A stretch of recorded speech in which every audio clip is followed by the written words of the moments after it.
Hey there, Prairie Plant Girl here. I was just setting up to do a little bit of planting of some seed sowing that I'm a little bit late on, but not a big deal.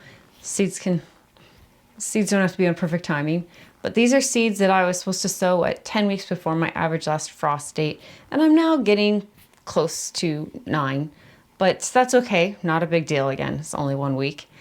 But I thought I'm trying something new for the first time that I've never tried to grow from seed before. So I thought, well, maybe some of you are also trying to grow this for the first time and would like to see how it goes. So that's verbena. Verbena is a really nice filler flower. I love it in containers. It can look good in the ground too, but my favorite use for it is in containers. It doesn't like to get super dry out, but it can handle a little bit if it happens to happen. It's just a good overall annual flower. Lots of, like, it's a large kind of cluster of flowers together in one spot, and they tend to age well and look good on the plant for a long period of time. You can go around and deadhead, but the petals kind of fall off and kind of disappears in. It's not necessary to do the deadheading, so it's something I always like to have in my flower pot containers. So I found these seeds. I'm actually not sure how many are in each of these packs here, but I'm hoping to get 18 of each. We'll see how that goes when I get them opened up. I have Twister Violet, so a violet shade of verbena, and then I have pink shades, so again, pink. So we'll get these planted and see how they go, and hopefully I won't need to buy myself some bedding plants of verbena because I'll have my own this year that will be beautiful. So I'm really excited to give these a try. So I'm just going to fill up these seed trays here. I'm using these silicone seed trays, so they're 9 cells, nice size seed tray. And they come in various colors. I have many sets of them, but I'm just gonna be using yellow today. And I'm just gonna fill them up real quick with some nice moist mix here. This is just a grower's mix made of peat moss with a little bit of lime just to buffer the pH a little bit of the peat moss. Now, I didn't add the lime. I didn't do the pH testing. That's done by the manufacturer or supplier of the peat moss in the bags that I purchased. So if you're wondering, I've had a few questions about adding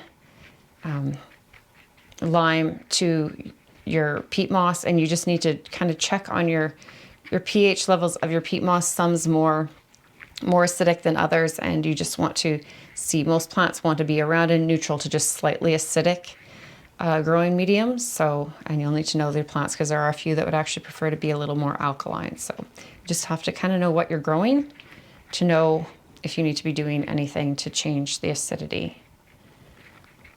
But for the seed starting, neutral is usually your best bet.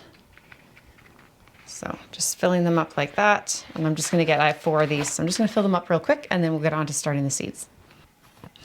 Okay, so like I said, I've never grown verbena before from seed.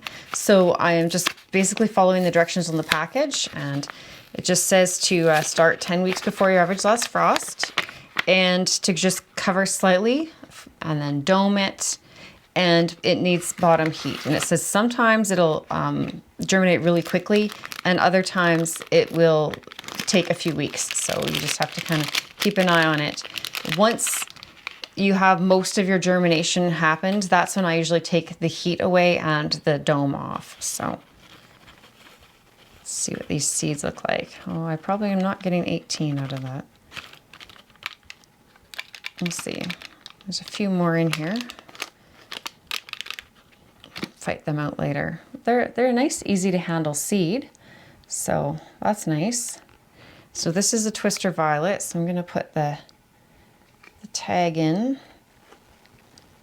and I'm just going to set one in the center of each little seed cell here. Now you could do 2 just to, and you know, kind of hedge your bets on germination. Like I said, I'm trying to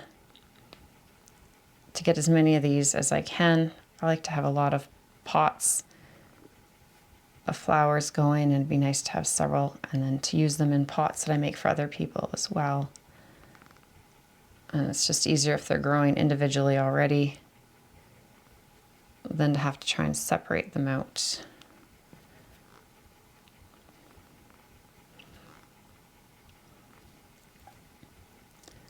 Looks like I'm going to be close actually.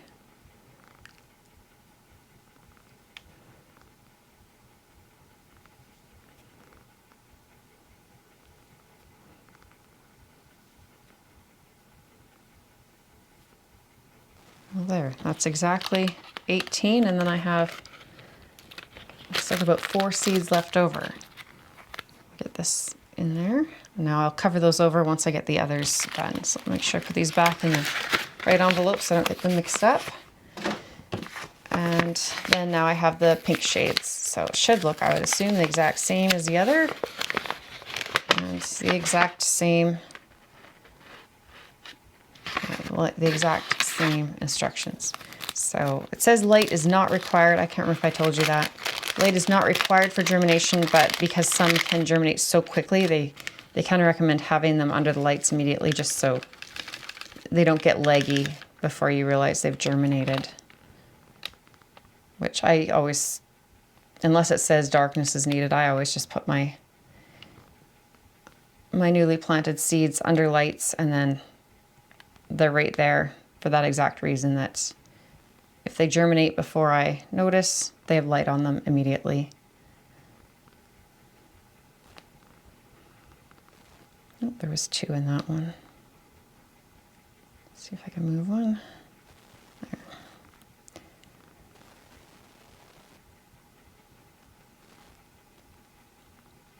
So I'm in Saskatchewan, Canada. We're still in winter here, though we had a little bit of a false spring for a week or so, and now we're back into some cold weather and snow. But we're getting into the middle, well, we're in the middle of March, so spring is around the corner, and it'll be so much fun when I have all of these seeds and plants growing. So yeah, it looks like I have about 5 left in that one. I better get the tags in. I think it gave a temperature. Yeah, it says to have the seeds at 23 to 24 Celsius. So that's no problem. I have a little temperature regulator on my heat mat. So it has a little probe that goes into the soil, and then it just adjusts the temperature as needed according to that probe. And then my heat mat, I have just a very large heat mat. It's actually on the shelf it's on is near my knees, so you won't be able to see it, but I'm just gonna very lightly put some soil on. It says they don't need light to germinate, but it said to cover lightly. So I'm just kind of trying to sprinkle some soil around, or peat moss, I guess, without getting big chunks over the seeds, because that'll impede them from pushing through.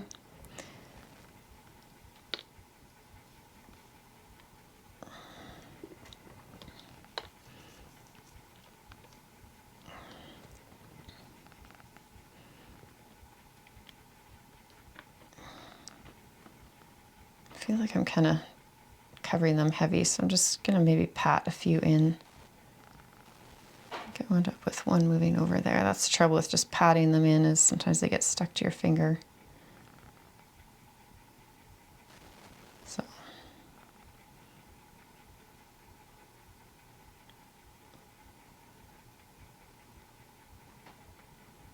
Let's get them good contact with the soil.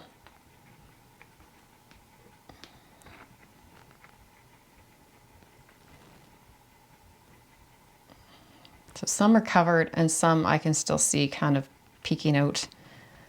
So we'll see how that works out for us. And I'm going to put a little bit of vermiculite on top. The vermiculite just can kind of, it helps to regulate the temperature a little bit by absorbing excess, did I say temperature? The moisture. Absorbing excess moisture out of the soil and releasing some if the soil, or in my case peat moss, gets too dry. It also can help to prevent a crust from forming on top. And that moisture regulation helps to deal with things, the potential for things like fungus gnats and like damping off and that type of thing. So I like to use it on my seedlings, but it's not something you have to do. If you don't have it, don't have access to it, it's not a big deal.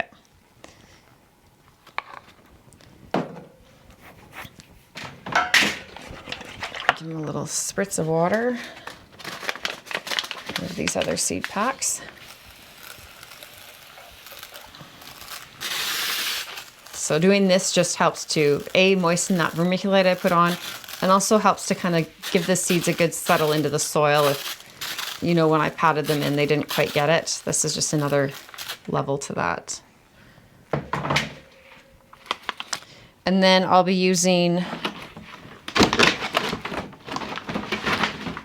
a humidity dome to put on top. And like I said, it'll just go on my heat mat, which is down kind of at my knee level on this shelf behind me with lights above it. First, I'm gonna have to plant up these other plants.